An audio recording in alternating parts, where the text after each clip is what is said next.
This is Guy Martin, the world-famous motorcycle racer and passionate engineer. She's not looking pretty. He and his best mate Maeve have been paying tribute to the heroes of the Industrial Revolution by fitting out Reckless, a neglected old narrowboat with some great British inventions. Cheers, young man. Cheers, brother.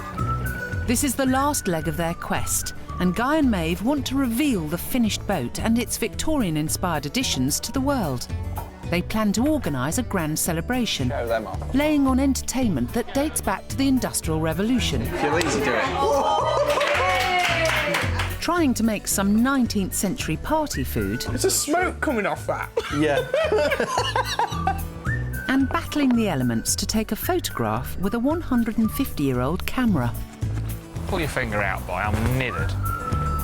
It's time to celebrate the 200 years of British brilliance that's been squeezed into one boat.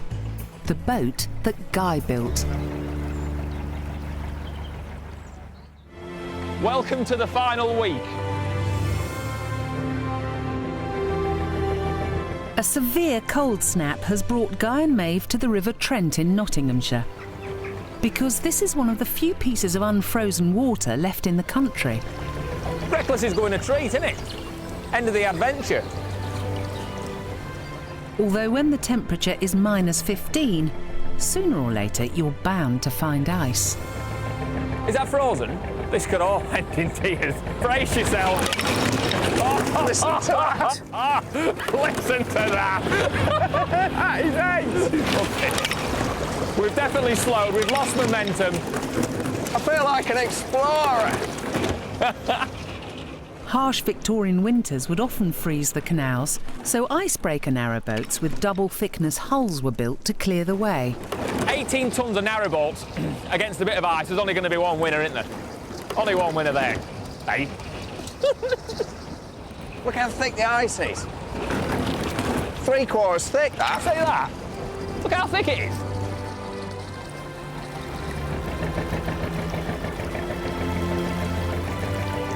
The boys moor up in Newark Marina and have 1 week to make preparations for the boat's launch event. All the people who have helped them transform Reckless will be invited to celebrate this tribute to the Industrial Revolution. And Guy's first task is to arrange some suitable nibbles. We're going to have a bit of a party, a few shandies, a bit of a shindig, but we need a bit of food, don't we? When I left school, I always fancied myself as a bit of a chef. Mustard at making carrot cakes, I was. Mustard. I think we might need a bit more of a hand, though.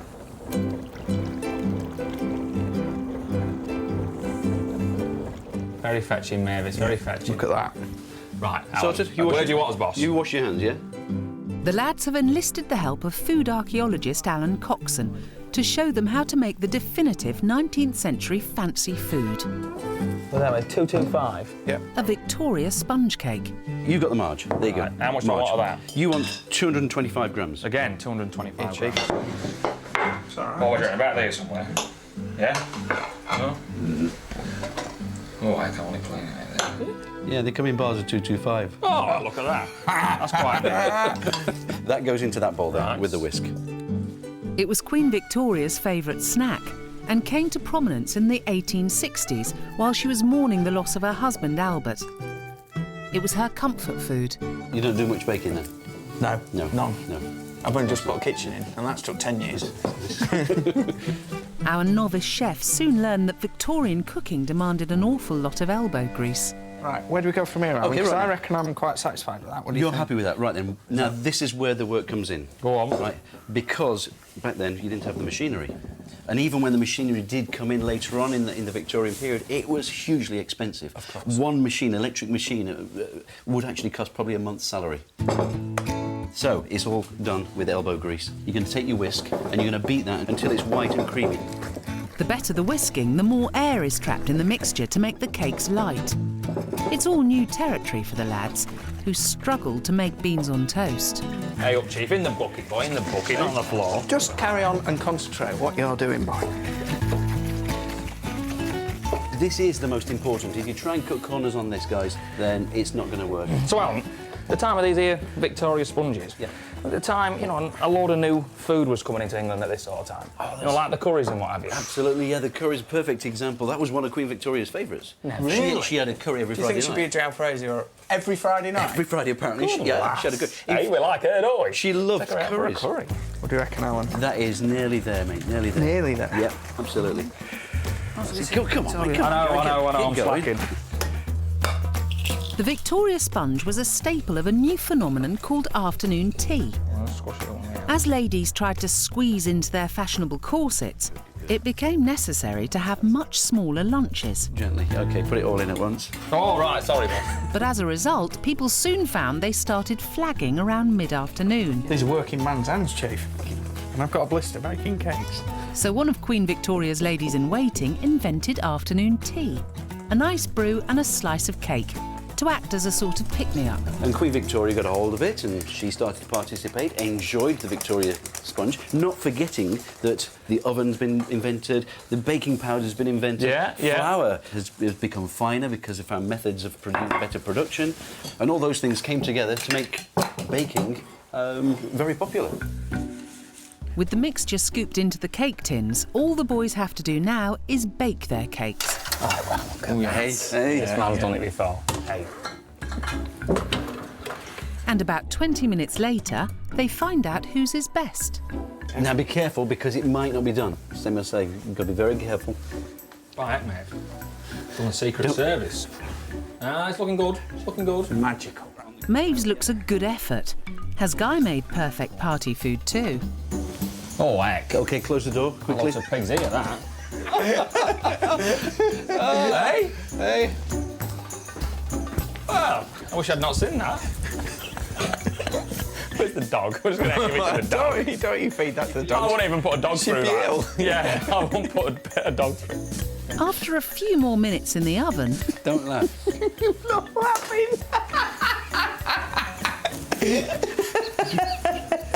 There's a smoke coming off that. Yeah.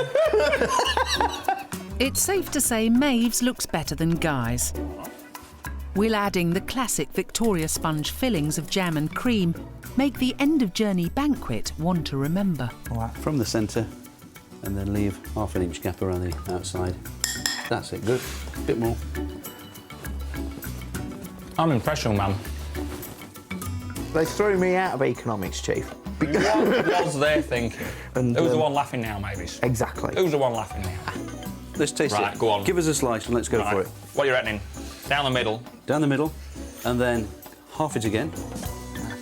This is Alan, our Michelin star rated. The jam, it's sweet, it's tasty. Right. I had nothing to do with the jam. The cream, it's light. I had nothing to do with the cream. Got on the sponge. Come on. It is edible. It is edible. Edible. Edible. That is Edible. Your first attempt. Excellent. Go on, Maeve. Get a cutting basket. Deathly silence. Look at that. Oh, no. Oh, mate. Oh, what? We've got some kind of cataclysmic tectonic plates or whatever it is. We've got a landslide.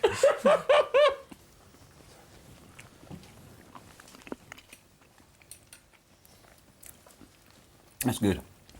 That's good, yeah. That's good. I'll let you into a little secret now. I don't really like Victoria sponge. Well, that will just leave more for Guy and Maeve's guests to eat. And Alan has plans for another delicacy. I've got another nice little idea for a party for you. Oh, yeah, what's that? How about a Victorian everlasting syllabub?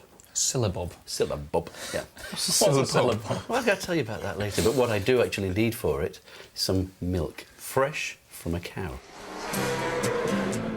Guy and Maeve visit Colin, the local dairy farmer, and Daisy, who's ready to be milked. Right, so when you milk in the old days, they used to push the head into the cow. Right. So you could feel when the cow was going to kick you. Because she'll tense up. You could feel, no, so you could feel the they'll muscle. go They up gave and you a knee little you. bit of a warning so you could get out of the way with your bucket. All right. So I'm going to put my head in there and just... Put your head down. Oh, she definitely had a curry last night. I can hear it. Can you? Yeah. Now get a hand on each tee and draw down as you...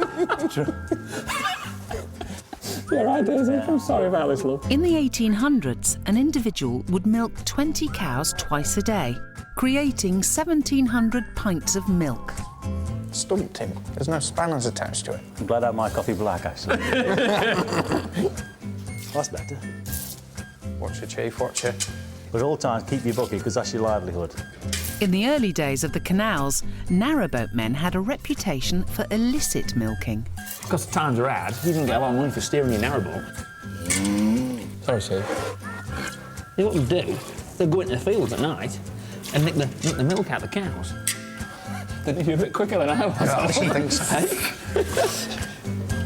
Luckily, Maeve is on hand to top up the bucket. And after a quick sample of the freshest milk possible... Good brew, Chief. Well done, Chief. That's fairly mega, isn't it? Yeah. the boys are nearly ready to head back to the kitchen. Give a bit more. Daisy, please. Please. What was that, yes or no? I don't know. Back with Alan, the boys start to mix the ingredients for the syllabub, a sort of Victorian alcoholic milkshake which could be eaten cold for breakfast or dessert.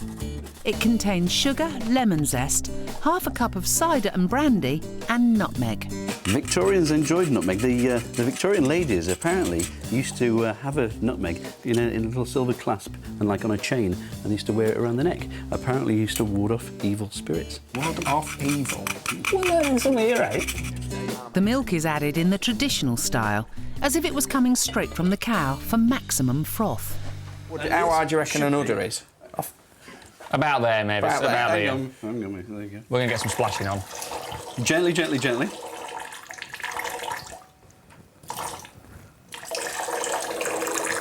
What they used to do originally is just scoop off this when it had just left and eat that for breakfast. For breakfast? Yeah, they'd have that for breakfast. Put hairs on your chest. It's not bad. Have a bit. What, just scoop it off the top? Yeah, scoop some off the Honestly, top. Right. For breakfast? Yeah. I don't know if it's potent. I'll give it that. You could... takes the wind out of your sails a little bit. Oh, yeah. I'll tell you what, that'd catch on. I reckon the party will go a treat. Yeah.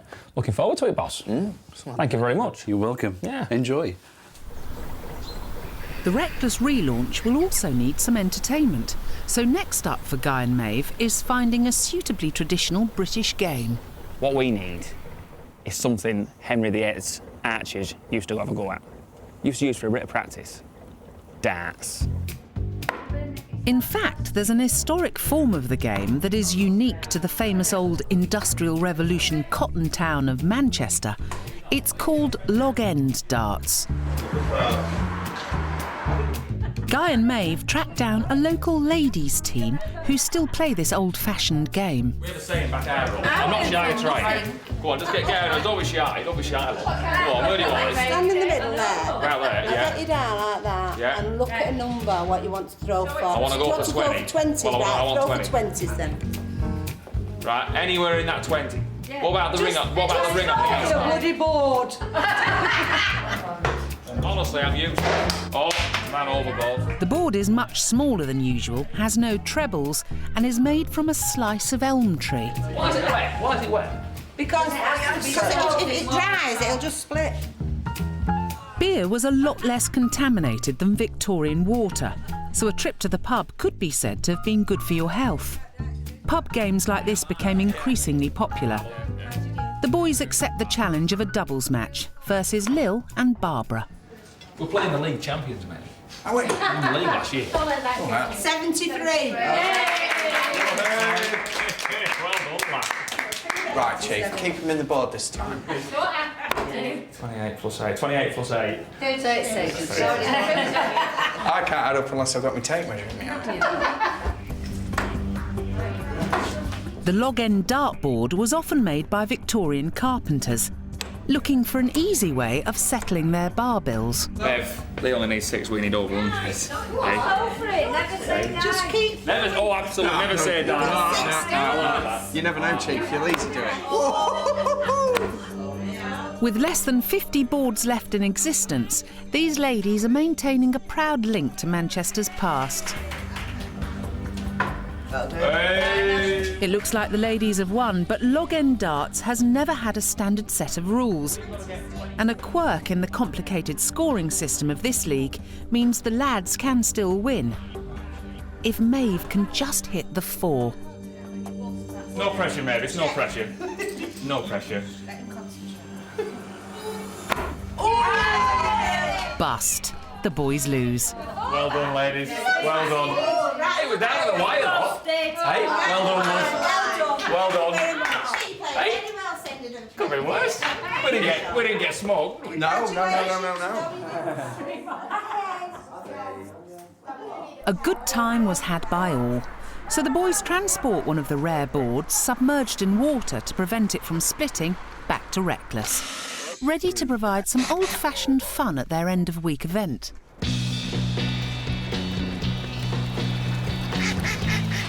With the historic Log End Darts and the nibbles sorted, Guy and Maeve start to get Reckless shipshape for the big reveal. I love these mugs. We'll have to get these mugs out. Oh, I need that, Let's mate. show them off. They put their favourite creations in pride of place. But there's one last skill they need to master so they can record this grand voyage for posterity. To commemorate the end of her adventure on Reckless, we're going to use something that was becoming dead popular in the Victorian age. Dead popular. Photography. Richard Synan-Jones, an expert in Victorian cameras, has braved the sub-zero temperatures. All right, boss? Hopefully his wonderful contraption will help provide some fitting mementos for Reckless. Well, he's beggar, isn't he? Yeah, I'm just looking, he's an absolute work of art. I mean, she's proper. And this bit here, that is a genuine... The lens is original. Oh, is it? Yeah, that's an 1860s lens. It's an original portrait lens from the time. Can we get on taking some pictures then? I think we should. Well, I want some maybe. So I've got some ideas in my head. What I want you doing while I'm taking some all pictures. right, there is a deal. Picture of me and a picture of you. The boys are going to try calotype photography, invented by Brit William Fox Talbot in 1841. It produces a negative, but on a dull day can take a long time to achieve. You do realise that in this light, you're going to have to be still for about, I don't know, 1 or 2 minutes. That ain't gonna happen between me and him. You are joking. Not in a month of Sundays, boss. Seriously, we're dead still. I'm not entirely sure that's possible, but we'll give it a go. Go on, I'll get my Yeah, backside on here. Right. Oh, Chief, I'll take you Victorian photographers developed neck braces hidden from the camera's view, so subjects could rest their heads perfectly still. Where do you want me looking? at the camera. Look, yeah. Well, no, not at the camera. No, that's not very artistic. Oh, Is it right? not? Oh, Of course! No. This man, Fox Talbot, sorry, Chief, sorry. He was really sort of arty about how he took his pictures. Take my hat off, boss. Indeed, Fox Talbot was as keen on the artistry and composition of his photos as he was the chemical process. So Maeve carefully lines his shot up. I hate having my photo taken. I hate it. Then he fine-tunes the focus, which is a little tricky given the lens makes everything appear upside down. Oh, look at that. It's hideous. This is taking a lot of fiddling, and I'll tell you what, this is just driving home to me how difficult it is, because, you know, we can wander around with the camera going click, click, click, click, click, click, click, that's rubbish, that's rubbish, that's rubbish, oh, like that one. We ain't got that luxury with this. This has to be set up right before he nods off. Pull your finger out, boy, I'm nithered. Open the ground glass. Finally, the film is loaded, which is simply a sheet of paper soaked in silver iodide and kept in a wooden cassette. When light hits the silver, it causes a chemical reaction that will create a negative of whatever the lens is looking at. Has the 2 minutes started yet? Not yet. Not yet. When he takes this off, the exposure will start. Yes. Right, Guy, you ready? Because this is for real, Chief. Go a on, lot of boss. preparation. Chop, chop. 2 minutes, you say? Yeah. Go.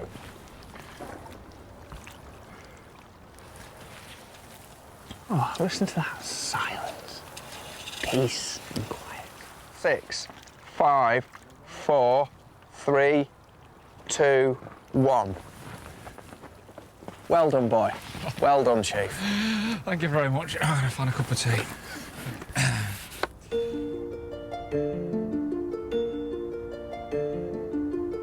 Once defrosted, it's Guy's turn to take a photo, and he throws himself into it with all the enthusiasm of his Victorian forefathers. Cross your legs. Cross your legs.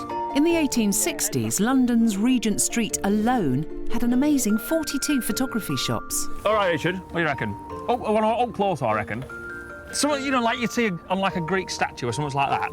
Looking over there, over there. The process makes warm colours look dark, so rosy skin tones come out quite black, making Victorians often seem rather ruddy-cheeked. Stay still, Mavis. I am still. Focusing on his eyes, his face. Yeah, I've got him. Yeah, that's us. Right, are we ready? We're ready. When you're ready with your timepiece, yes. That's nearly as old as the camera, I think. You ready? Winter's come now. Go on. 1, 2, 3, have a bit. Yeah? Look at them, the size of them snowflakes, Maeve, the size of your hand. I want this picture to tell 1,000 words. No, Maeve, keep the face straight. Thank you very much. This is good, though, look at that. This is going to be... Keep the face straight, Mavis. Thank you very much. He's done good, though. He's kept the arm up, hasn't he? I like that. Bit of endurance. And That'll do you, boss. That'll do you. It'd been all right if I hadn't had this constant shelping in my ear off. Man alive. I wonder he can keep that gob shut long enough to drink tea. It's now time to develop the negatives, and Reckless is transformed into a floating darkroom. The silver in the paper isn't sensitive to red light, so the boys can still work without further affecting the pictures. You know, if we open this in the daylight, would we ruin all the hard work that we did earlier? You would. With all this posing, caper and what have you? You would indeed. We'd lose everything. First, the boys need to delicately float their paper on acid. There was a lot of work went into this, as with a lot of things we've done on Reckless, and it would be just nice to get it right. The acid will turn the light-affected parts of the silver paper dark, making an image appear. And again. Assuming Guy and Maeve have taken their commemorative calotypes correctly, that is. And we can already see an image start to Oh, yeah. I think I can see someone pointing. Who was putting that pose? The creation of negatives was revolutionary. It meant you could print as many pictures of a scene as you wanted. Previously, if you needed more than one copy of an image, you needed more than one camera side by side. Brilliant. That's good. This was all considered quite magical. Fox Talbot explained, "It is the process by which natural objects may be made to delineate themselves without the aid of the artist's pencil." So there you go, guys. Hey up. He doesn't look happy camper, does he? Hey? He wasn't, to be fair, was he? Poor fella. That's pretty darn good. Yeah, I'm quite pleased with that. There we go. Well done, boss. There we go. I love the ghostly fingers there. Yeah. You'd pay a fortune to try and get that effect now, wouldn't you? You'd pay a fortune. With the negatives made, it's down to Richard to turn them into prints and bring them to the launch event tomorrow to reveal whose picture is best.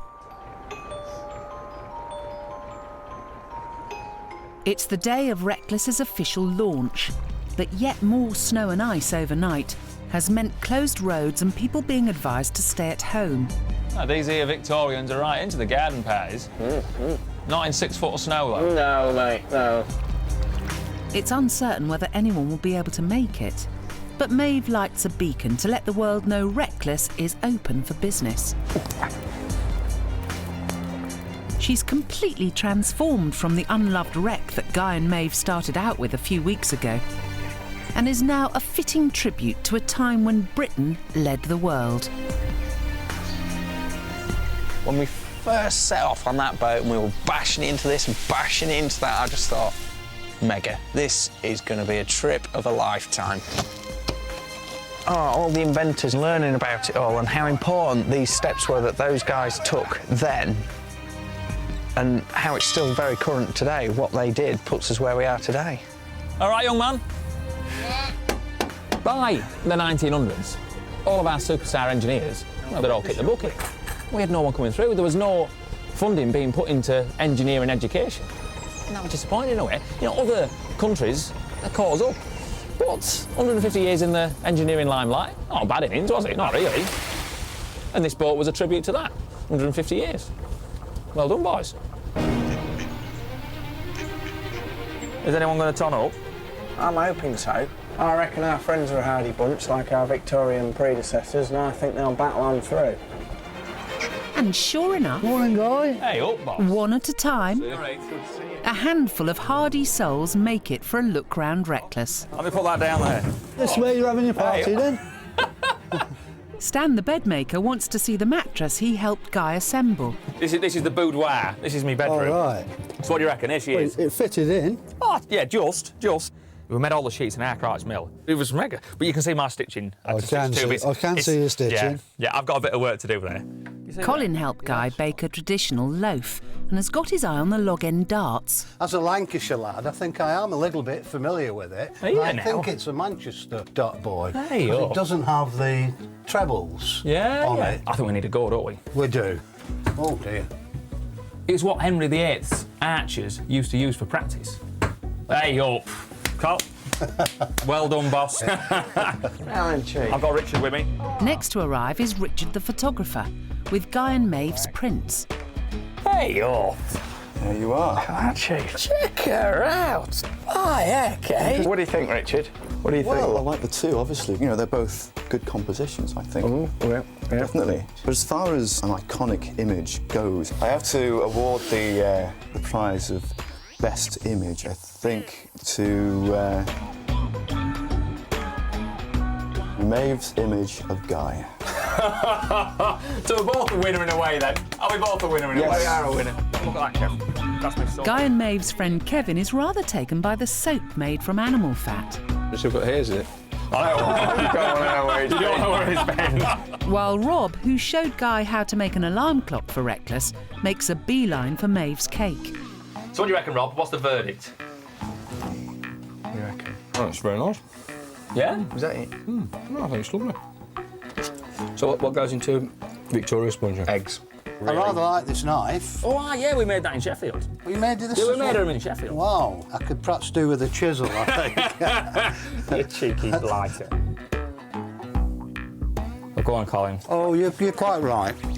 It tastes a lot better than it looks. Yes. And the cake is eating quite nicely. Right. That's really nice. Made our own cups at Wedgwood, you see? Brilliant. You know, like in the film Ghost? Yeah. Same thing. Not quite as delicate as I would have expected.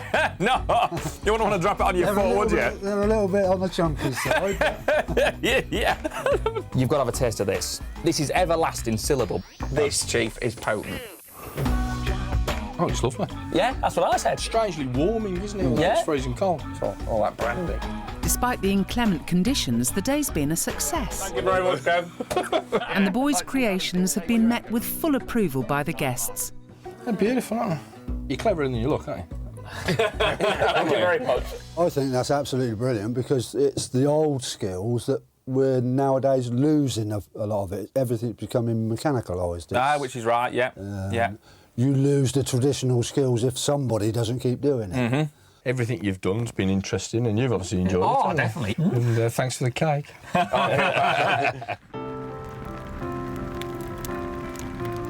And so after 6 weeks, Guy and Maeve's mission on board Reckless is finally over.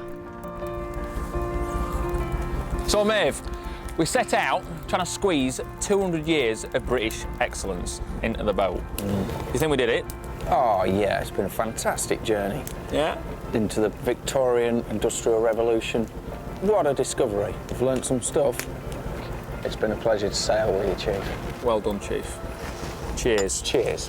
What do you fancy next? Train? A train? Yeah.